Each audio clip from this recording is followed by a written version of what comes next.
Reka tubashimire kandi tubahe ikaze mwe mukurikira amakuru n'ibiganiro tubagezaho gatanu kuri gatanu, mwe mudukurikira rero muri hirya no hino hatandukanye tubahaye ikaze mu makuru yacu kandi twizere ko mumeze neza. Tubagezaho amakuru n'ibiganiro biba bitandukanye by'umwihariko twibanda ku makuru aba arimo aravugwa hano mu karere k'ibiyaga bigari. Mwe mudukurikira rero muri hirya no hino hatandukanye tubahaye ikaze mu makuru yacu kandi twizere ko mumeze neza. Twihuse cyane rero reka tunyarukire muri Repubulika Iharanira Demokarasi ya Kongo, aba ariho duhera amakuru yacu. Usasa rero iki gihugu kimaze igihe cyumvikanamo imirwano, aho M23 ihanganye n'igisirikare cya Kongo FARDC ndetse n'abafatanyabikorwa bacu harimo ingabo z'u Burundi, ingabo za MONUSCO, ingabo za SADC, imitwe ihurije mu cyo yise Wazalendo ndetse n'umutwe wa FDLR.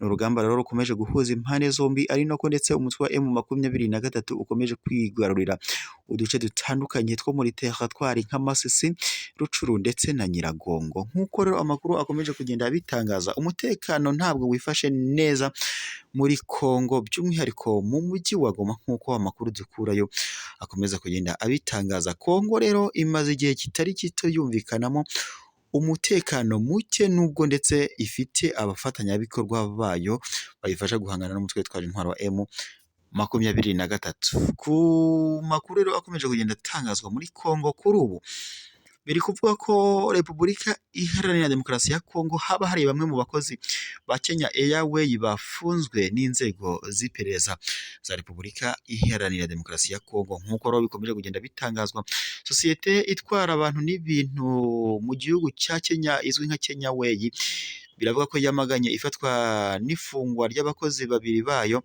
umurwa mukuru wa Repubulika Iharanira Demokarasi ya Kongo i Kinshasa, ndetse bakaba bashinjwa ngo gushaka gupakira imizigo itagira impapuro za gasutamo cyangwa se ibyangombwa biyemerera kugenda. Nk'uko rero biri gutangazwa rero kuri uyu wa gatanu tariki 26 Mata 2024, umuyobozi mukuru wa Kenya Airways Alani Kiravuka mu itangazo yashyize ahagaragara yavuze ko aba bakozi bombi bafashwe n'ishami ry'ubutasi rya gisirikare ry'i Kinshasa, ndetse bakaba barimo barabeshyerwa ngo uko bagerageje gushaka kwinjiza imizigo mu ndege mu buryo bw'amagendu. Iyi sosiyete rero y'indege ariko yo yakomeje ivuga ko imizigo ivuga ko ngo yaba yari igiye gupakira itigeze izamurwa cyangwa ngo yemererwe kwinjizwa mu ndege, ngo kabone ko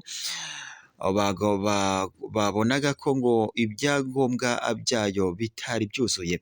Yakomeje avuga ko imizigo rero ngo yari yashyizwe hafi aho ngo bagategereza ko ibonerwa ibyangombwa cyangwa se impapuro kugira ngo ipakirwe mu ndege, nyamara inzego za gasutamo zikabibona ngo mu buryo bwo gushaka kuyinjiza nta burenganzira ibifitiye. Gusa ubwo aba bakozi bafatwaga, telefone zabo ngo zarafashwe, bangirwa kuvugana n'umuntu uwo ari we wese, ndetse ngo banangirwa no gusurwa, nk'uko amakuru aturuka muri Kenya Airways yakomeje kugenda abitangaza. Kenya Airways rero yo yemeza ko ku wa gatanu tariki ya 19 Mata 2024 abakozi babo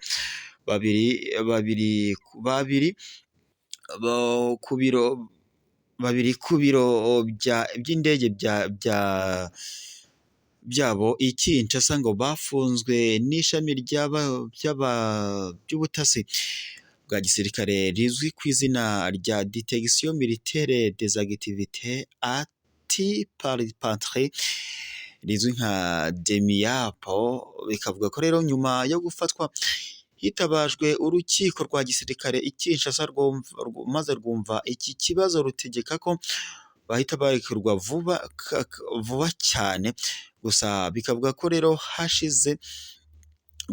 amakuru akavuga ko nta yandi mananiza bagombaga gufungurwa, ariko igitangaje ngo bakaba bari bagifunze. Kenya Airways rero yo ivuga ko kandi aba bakozi bayo bafunzwe binyuranyije n'amategeko, kuko ngo bafungiwe mu nzego za gisirikare nyamara bo bari abasivile. Ubuyobozi bw'iyi kompanyi butangaza ko gahunda yabo ari ugutwara abantu n'ibintu mu buryo bwizewe kandi bwujuje ubuziranenge, bityo bagasaba ubuyobozi bwabo ubuyobozi ko ngo bafungura abakozi b'iyi sosiyete ya Kenya itwara abantu n'ibintu nk'uko amakuru yakomeje kugenda abitangaza. Turabashimiye rero mukurikira amakuru y'ibiganiro tubagezeho 5 kuri 5, kanda subscribe cyangwa se abone bitewe n'ururimi ukoresha maze uzajya uwa mbere kubona amakuru n'ibiganiro tugezeho 5 kuri 5. Turabashimiye rero amakuru yacu nakagaruka, mukomeze kugira impagarike n'ubugingo.